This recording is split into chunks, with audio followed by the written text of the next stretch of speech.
Ms. Digito, paki-clarify lang po ito, no? First, how often have you dealt with PhilRem in the past? Per requirement ng client. Kasi yung transactions po with them is based on the instruction of the clients also. I see. So it's the client who tells you which remittance company to use. Yes po. Okay.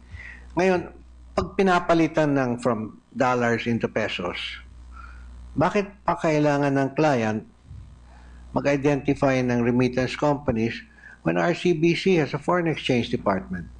I think PhilRem has a better rate than yung over-the-counter bank rate po.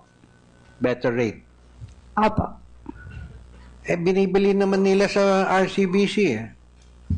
Ay, hindi ko na po alam. But if you compare po kasi... No. Do not say hindi mo na po alam.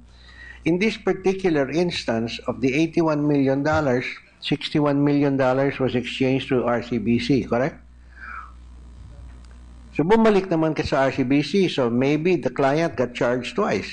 So sorry, I got confused with your question. I thought you were asking bakit yung kliyente nagsosource pa sa PhilRem. With this particular transaction po kasi, I was just asked to source nga a money changer kasi may mga remittance na gagawin to Soler and Eastern Hawaii. Alright. Pero dollars, ba't hindi mo muna in exchange for pesos through RCBC? Sa kanila na rin naman po yung transaction, so sa kanila na pinaggawa lahat yung conversion. At sino nag-identify ng PhilRem? Si Sir Kim po asked lang if I could recommend somebody, black market. Ano? Si Sir Kim Wong po, Mr. Wong asked me if I could recommend a black market. And si PhilRem po yung naisip ko. Black market? Apo. I'd like to ask the Governor of the Central Bank. Black market went out of fashion when we started liberalizing our foreign exchange transactions. Do you still use that phrase today, black market? No more, Mr. Chairman. I think the terms that are being used are like informal market or parallel market. Because actually, money changers can be registered with the BSP. Can be registered with the Okay. BSP as a business. So if they're registered, they're a parallel market. If they're not registered, what do you call them? Naughty market. That's probably the definition of black market, Mr. Chairman. Okay. All right. So, ang sabi mo, Ms. Digito, na magsosource ka sa black market kasi mas maganda yung rates. Opo. Did you instruct PhilRem to do that, to source it from the black market?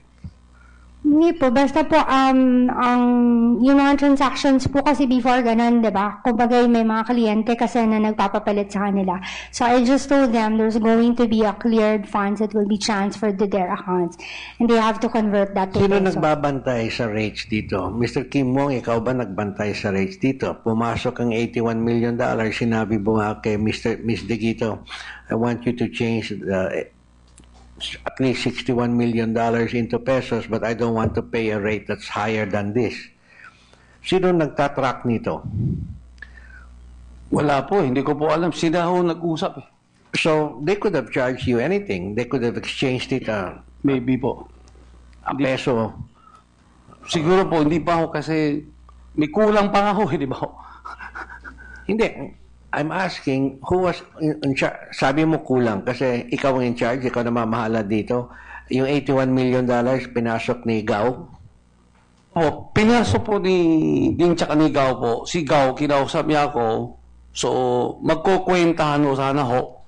Wala pong makwentahan eh, kasi kulang po.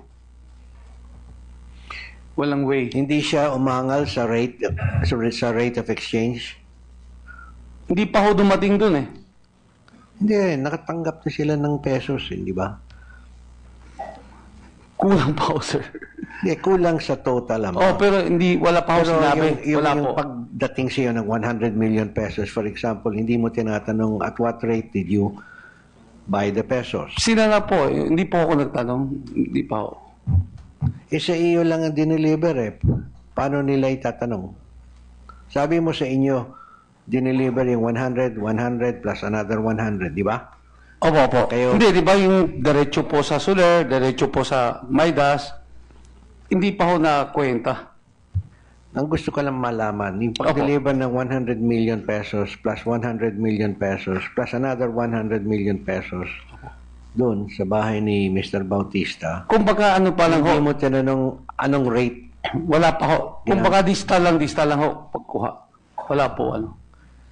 See, they don't care about that. You could have charged them 2 pesos per dollar and they would not have masking 49 to the dollar. Hindi ninyo binabantay nito, di ba? I mean, usually, pagdating ng pera to anybody, kwento niya muna, magkano binigay ko siyo? $20 million. Magkano ang rate of exchange dito? Iko-compute niya yun, di ba? Hindi ninyo kinompute. Hindi pa ho. Hindi pa po. I'll do business with you next time. Basta wag mo lang bilangin. Basta distal pagka total na lang po. Hindi total, pero total, it depends upon the details. Opo, yung details na pang dulo na lang po. Kaya lang pagdating dulo, kulang po. Okay. In any case, it doesn't seem important to you, Mr. Wong, pero nakapagtataka kung bakit wala ho nagbabantay ng total nito, $81 million.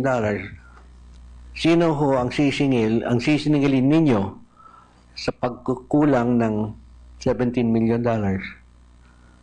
Kasi po sir, kaya gaw ho kaya ding hindi ako masyado interest, hindi ako nagipagkwenta ever since eh. Hindi nagagalit si Gao? Hindi, nagagalit ho sila, basta kulang eh. Nagkukwenta ho sila, pero sabi ko, hindi ko alam eh.